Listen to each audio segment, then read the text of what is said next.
Tawaran gaji minimum antara RM1,300 sehingga RM1,500 sebulan, pemberian elang bekerja lebih masa serta dividen pastinya menarik minat masyarakat setempat untuk bekerja di projek tanaman nanas, kawasan pertanian Tuan Seh Sedili Kecil, Kota Tinggi Johor. Jika dahulu sebahagian penduduk kampung bekerja sendiri seperti bercucuk tanam secara kecil-kecilan, turun ke laut sebagai nelayan, menjual ikan, bertukang dan sebagainya. Bagaimanapun, Kementerian Kemajuan Luar Bandar dan Wilayah KKLW melalui Bidang Keberhasilan Utama Negara MKRA mempertingkatkan pembangunan luar bandar melihat ini sebagai inisiatif menaikkan taraf hidup penduduk. Tambahan pula, tanah di kawasan ini sesuai dengan tanaman nanas. Di Johor, kita bekerjasama dengan pihak Lembaga Kemajuan Johor Tenggara ataupun JORA, dan alhamdulillah dia telah dapat menyediakan tapak yang kita lihat sini lebih kurang dalam 300 ekar, dan kemudian kita akan bangunkan dengan tanaman nanas.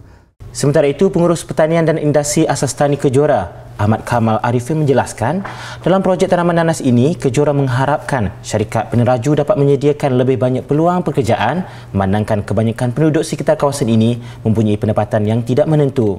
Projek tanaman nanas ini telah meringankan beban dengan memastikan pendapatan yang diperoleh adalah secara tetap.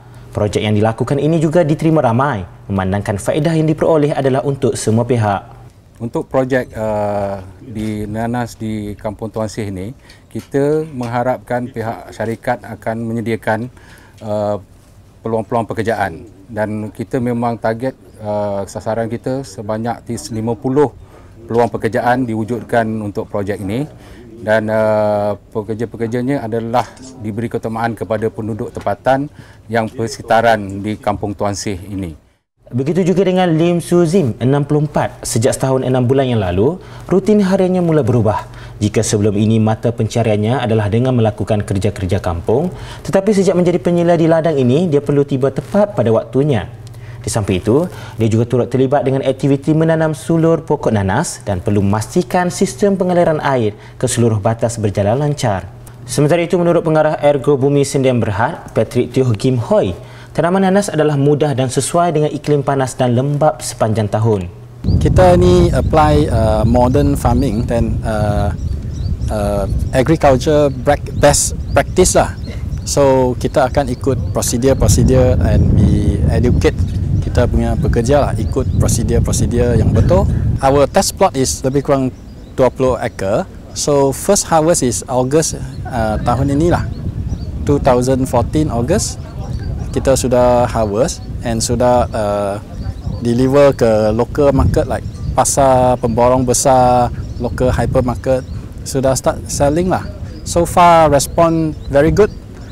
Itu the fruit punya sweetness, aroma semua is meet our target lah.